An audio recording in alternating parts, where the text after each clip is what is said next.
Hey there. I just wanted to check in and see how everyone's doing. It's Sunday and I took Saturday off for shooting any videos. My friend and I, my girlfriend and I, we were visiting earlier in the month and started comparing notes in regards to things that we had been going through, and both of these things started right at the same time. And she says, well, I feel like I'm in the wilderness. And I said, well, okay, yeah, that would make sense with everything that you're going through. And so in the process of our visit, we were going over different things that we wanted to accomplish.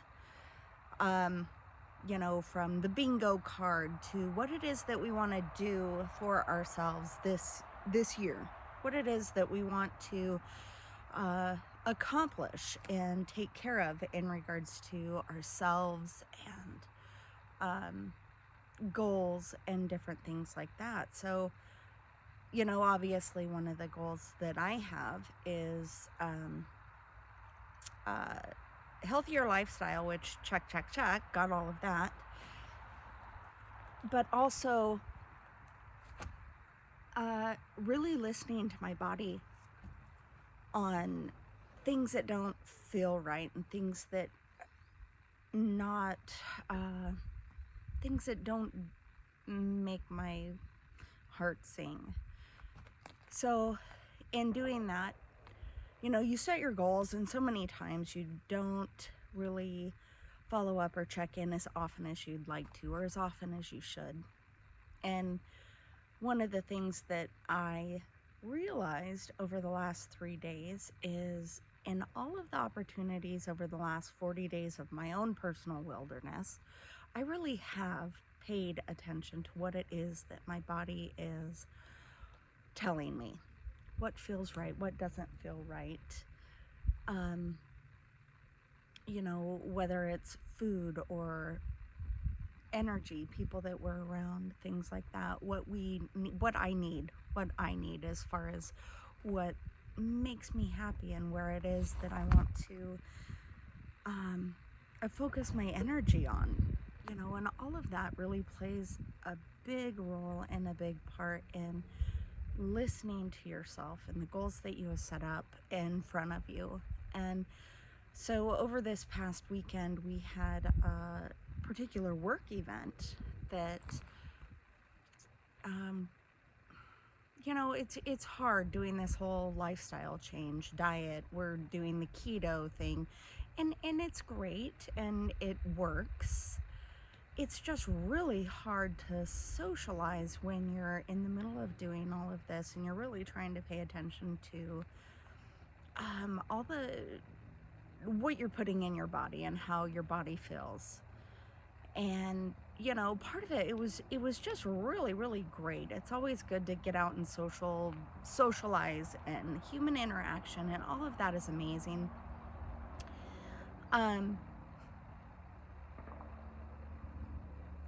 But when you're in there and you step aside and start observing everything, you start to notice different things in regards to different people and the energy that they bring into the room, and the way you interact with them, not just verbally, socially, work-wise, but energetically. And I mean, I will be perfectly honest and say that there was, you can tell when someone's just asking you questions just to ask. They're not really interested because they ask a question and completely walk away. And when you actually take notice and you start paying attention, you feel your body physically and your energy entirely react to that. So you start paying attention more to who's talking to you, and when they talk to you, how do they actually react to what it is you're saying? They can ask you questions all day long, but if they really don't give a shit about what it is that you have to say, they're going to walk away or shut off, and you can see that glazed look over their face. And we're talking simple questions, simple, basic, everyday questions, but it will help teach you when you're doing this. It'll help teach you where you stand with people, even people that you don't know. And it's kind of an eye-opening thing. And I've done a really good job throughout my life of not wanting to be on the list. I don't care if I'm invited. I never have. Sure, I mean, there's things it's like, wow, that would have been nice to be included in that, but it's okay. I don't aim to be spotlighted or anything like that. And if it happens, it happens. If it doesn't, it doesn't. That's not my main goal. My main goal in doing anything is simply just to follow my heart and say what's on my mind and what's on my heart and what I feel needs to be said. So being highlighted isn't a particular requirement for me in my life. I've never been the pick-me girl, so they say. With that statement, the pick-me thing. But when you sit back and you be in the observer part of your life, you can actually tell and read a lot of the people that you're around on a daily basis, or that you're not, and you can still get a very good read on anyone who crosses your path. But it just requires you to pause, take into account as to, you know, what's around you, what's going on, all of that, and then you can start asking yourself, what is it that I'm noticing here? What do I feel? What's actually going on? Because you could be in the middle of a party and it's not really a party at all, and everyone might be saying that they're having a great time, but in reality, you can read the energy of the room and know that it's not. So I don't really know where I'm going with this, except to just mention that if you are looking to slow down and read your body and the way that it reacts, your body, your energy, everything around you. Like, I picked up our cat Boots, and he was into it for 5 seconds, and then he wanted down. He wasn't into, the whole deal, but you can hear him over there wanting attention. Well, come here, Goon. So anyway, when you set your goal to pay attention and to read the energy and to ask yourself what it is that you're really, really needing, pay attention to what your body's telling you. The next day after that particular evening, I was so incredibly drained. We had stayed up late, which normally we're in bed by like 7:30. I have kept pretty strict bedtime boundaries for a while so that I can, you get yourself into a routine. You wash your face, you get your system into a sense of slowdown from the day to day. And I did this when my youngest daughter was fairly young and getting her to unwind from the day. So practicing that and going about it really allows you to set limits and, like I call it, bedtime boundaries. But anyway, side note on that, I'll do that one that video another time. But we're normally in bed by like 7:30, and in this case it was up late, social interaction coming at you everywhere, and there's a ton of energy all the way around you, and it can be energetic overload. Okay. And in the case that I felt the next day, I was exhausted. I was exhausted because I didn't get sleep. But what I found was I was able to hold and kind of guard my energy instead of feeling drained from everyone around me and what was going on and who was there and what they were saying. it didn't matter to me. That part didn't matter. What mattered to me was I didn't get the rest I needed. So I really commended myself on holding my energy and not being swept up and drained by everyone that comes in and out of your field. And when I say that, you all know what I'm talking about. Maybe you don't actually, but when you go to a social event like a concert or a big dinner event, or some people even at the go to a restaurant or whatever it is, you're out in public and everyone's, really close to you. You're going to stand at the parade and you've got everyone standing next to you and around you, and people are in your space and in your bubble. That bubble and that space is your personal energy. So what you're feeling, even though they're only like 8 inches from you, is still the interaction of their energy and yours. So it's all getting mixed together, and you feel that after the event or in the middle of the event. Some people get crazy anxiety and can't handle it. And what I was able to do was shut that off and actually, in a sense, just protect myself, because I knew we were going to be up late. That we were going to be up late, and there was going to be a ton of people and energy, and where we were at, it was, crazy and hectic. And so I really, I really just paid attention to that.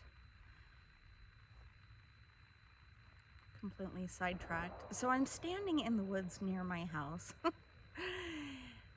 and you see things around you that are normal, and then something stands out that is not. And where I'm standing, it looks like a straight black stick, like a burned tree, but it's not. It's the I have a cocoon chair. So it's a metal bar that looks like a C, and then you hang the cocoon part, the seating part, from the top, and it's the way I'm looking at it, it just looks like a straight burnt tree, and I'm like, that's not right, that's not normal.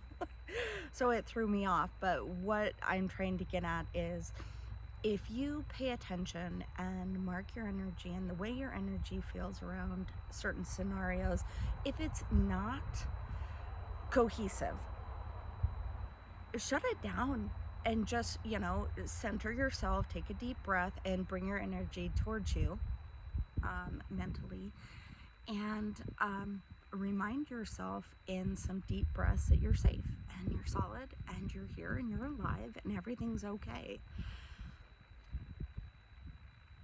In scenarios that it is okay, and you're just emotionally or energetically overreacting. And I don't mean that in a light way, so don't come at me with that. My whole point is, when you start listening to your body and your energy and the way you feel, you can adjust all of it. And that's a superpower all on its own. On the last video, I was talking about superpowers, and having special superpowers allows you to do different things. And what would your superpower be? But this is one that I listened to my body and I had that. And of course, the next day, like I said, I was completely exhausted from lack of sleep, not energetically, but lack of sleep, to where I knew that I needed tea, I needed relaxation, I needed minimal interaction. And my husband and I went and did something earlier in the day, but we came home early, ate a really healthy early dinner, and then we took a nap, and then from there it was just really just nurturing time to just be in our home, in our own energy. And it's interesting, when you don't get out a whole lot into widely interactive social scenarios, you really feel how that affects you. But this morning I woke up completely refreshed. And I had told my girlfriend yesterday she was going to have a get together, and I had told her, I don't think I'm going to make it. I'm just really run down and I need to just rest. And she was like, good job on listening to yourself. And it took me a minute because I was like, oh yeah, I did. I completely listened to myself instead of being the, oh, I can go do it. Oh, I can do it, and it'll be fine. I did exactly what my body was telling me to do, which was to relax and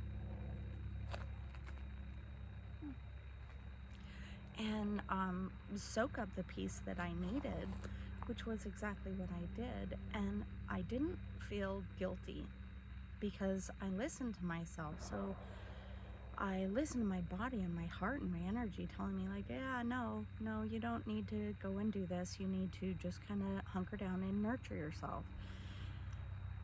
If you find that you don't nurture yourself and your body and your energy and your feelings, what it is that you have going on, you'll find yourself run down more and more on a daily basis, and you will get ill. You'll get sick. You'll get a cold because your body's fighting so hard to keep up with what it is your ego wants you to do that you forget that, hey, you've got to keep your ego or your barking dog in check and really remind yourself who's in charge and really take charge. Because if you don't, you could get sick. You could just wear yourself down to the point to where you wished you had. In some instances, you can't help it. Sometimes you just have to power through, and sometimes, in those instances that you're not able to take the time and pause and do that, I hope that you can just take 5 minutes and just sit still and focus on your breath and calm your energy and your heart and just remind yourself that you are safe. You are here, and close down your energy from being so stripped by everything else around you. And it is entirely possible to do that. But in any case, happy Sunday. Happy Sunday. I hope you have blue sky like we have here. And I hope it's warmer where you're at than it is here. We woke up to 15 degrees, so it's chilly. But we're turning another page, and as the cycle of weather goes, we're supposed to get more rain, but that's okay. Today is sunny, and I'll take it.